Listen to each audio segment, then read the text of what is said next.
My legs were still a little wobbly as I stepped down the rickety ramp of the vintage DC3 that Indian Motorcycle chartered to haul us test riders from Palm Springs, California, to Lake Havasu, Arizona, for the first press ride of the year.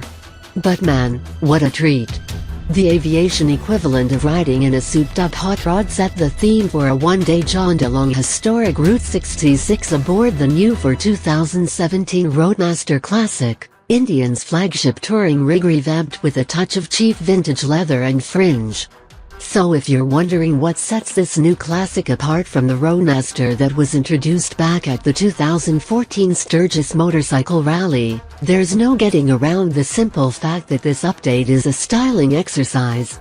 Like the Roadmaster, the Classic is based off of the Chieftain touring platform with no chassis or powertrain revisions. But that's okay, nothing was really needed in those departments.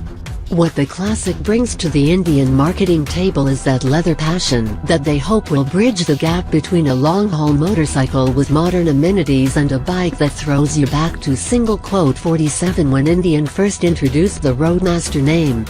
Product manager Josh Catt explained how the vintage leather look is such a huge part of the passion that Indian riders have for the brand, and that was a missing element in their flagship motorcycle. There's no question about it. Size intimidates. If you're used to riding small bikes, sport bikes or even a mid-sized cruiser, walking up to the new Classic might make you think twice before throwing a leg over the saddle. A fully dressed Roadmaster is a substantial machine with capacious storage bins, a tall trunk, and a wheelbase that measures 65.7 inches axle to axle. Those balanced fenders come down over the tires and wheels, making the stance look even longer and lower than it actually is.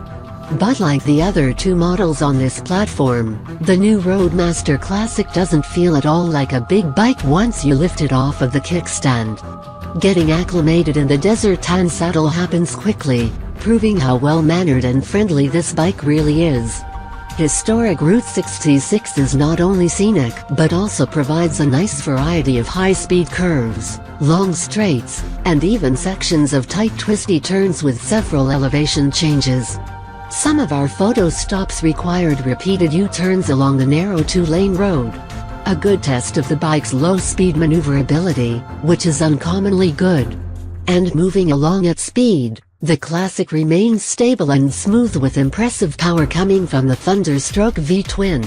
While it might not have quite the punch of Harley's new Milwaukee 8mm, you can always break open the piggy bank to add some performance parts like the Indian intake/exhaust combo and stage 2 cams.